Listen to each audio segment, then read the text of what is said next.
Adam Schwab, I mean, if you can set this aside, or in fact, can you set this aside? Because if he is so furious, is it possible that he will then set even higher hurdles for NAB? I guess the interesting thing is the original rejection, which came probably a couple of months ago, 2.5, 3 months ago, wasn't based on the strongest of terms. It was about a retail platform that AXA had and that NAB could have been uncompetitive in that regard. It wasn't a... he didn't object on the grounds of the sort of 5 pillars, so to speak, which is what... It was saying it would be anti-competitive if it went ahead. But he was saying exactly anti-competitive, but on a small basis, so to speak. It wasn't that... They may have been thinking this, and they may have...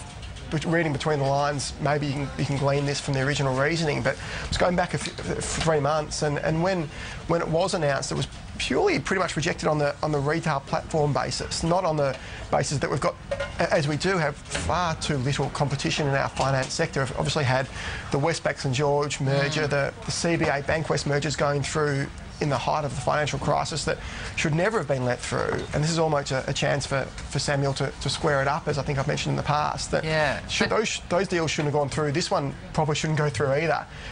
He needs to come up with some good reasoning for it, because the retail platform reasoning wasn't great. All right, so you're saying it probably shouldn't go through because it seemed to a number of people at the time that maybe he really didn't want it to go through, but you're saying his argument at that time was not strong enough to disallow it, in essence.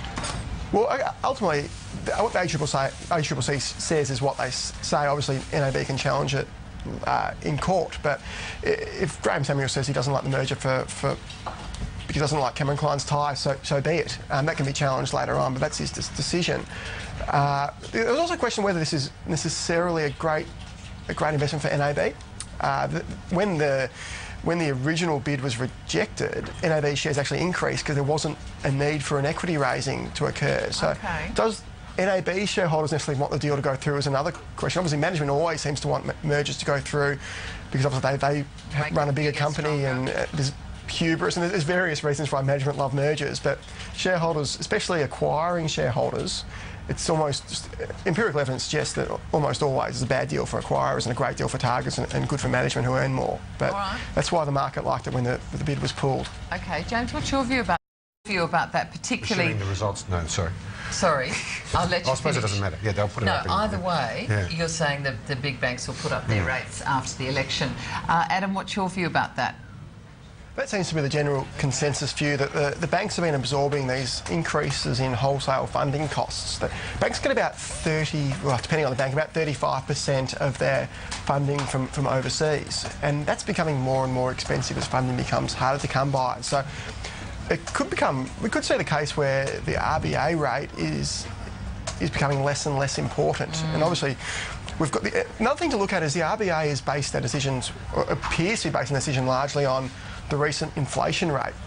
And if you look at how the CPI is calculated, it virtually completely ignores housing costs. And for a lot of people, housing costs is irrelevant. They own their house outright. They've got no mortgage. It doesn't matter. Where it does matter, though, is for the percent, maybe 10 or 15% of the people that have bought a house in the past year. And houses have gone up about 18.4 to 20%, depending on which measure you use in the past 12 months.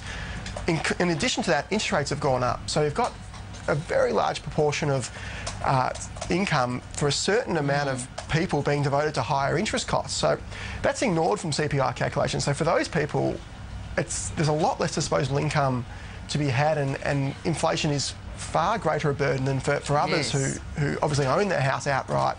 It doesn't really matter. They buy and sell in the same market. They pay higher stamp duty perhaps and higher costs, but higher home prices are relevant for them. So the RBA is sort of in a rock and a hard spot still, that they really should be raising interest rates to prick this housing bubble, which is substantial. As Jeremy Grantham has said, there's been 34 bubbles in the past 100 years. There's 2 that haven't popped, the Australian housing bubble and the British housing bubble. Every other one has. If you look at Australian house prices, the British housing bubble had popped. It slowed a bit in Britain, but it's recovered again. So compared to the US and compared to Spain and Ireland, it hasn't really dropped substantially. And it's actually increased in the last 6 months a fair bit off that sort of dropped level. So Australian houses are... Australian houses are substantially higher than they were back in, if you look at 1995, the numbers we ran, I think Australian house prices are up around 180% compared to, for example, rents are up about 105%. House prices should really track rents. They've substantially exceeded rent. So you're looking at a situation now where people value owning their own home far more than they have renting their own home. Arguably, you should get similar utility from both. So if you're looking at that, you've got possibly a very large housing bubble. If that doesn't deflate carefully and slowly, you can have substantial problems for our banks. So the RBA is looking at trying to slowly deflate the housing bubble, and Glenn Stevens tried to almost jawbone house prices down. On the flip side, as I mentioned, you've got issues in Europe and the US, and their economies are in all sorts of trouble still. We've got the US unemployment about 9.5, 9.7% still. A lot of people fearing a double-dip recession in the US. Got Spain, Italy, Ireland, certainly in a lot of trouble still, despite what the stress tests may tell you. So you've got the balancing forces of Australia's in a sort of bubble economy with a two-tiered mining boom, house prices, versus overseas, which is struggling. And what does the RBA do? They can't really lower rates, but they can't really increase them too much either. So it's a bit of still a rock and a hard spot for them. Yeah, if you look at Terry McCrann, Adam, are you agreeing with Greg that the banks, in fact, will go up? And that will sort of, as you put it, slowly kind of try and ease that housing bubble? Yeah, I certainly agree, Greg. The banks will almost have to increase their own rates, and everybody seems to think it'll come straight after the election. And when that does happen, the effect on interest rates on housing is extremely well correlated in Australia. And Chris Joy has done Chris Joy at Rismark produced a fantastic graph, and you can almost look at not so much housing price, but look at the housing prices versus median incomes, the comparison, and that is a sort of a good indicator of whether we're in a bubble or not. And they're around the 6 mark now. And to get back to the traditional level of 3, you almost need interest rates to increase, because at the moment we've got lower interest rates allow people to devote a lesser proportion of their disposable income to paying off the mortgage, but they still are below historical levels at the moment, interest rates. All right, we're going to move on to another issue.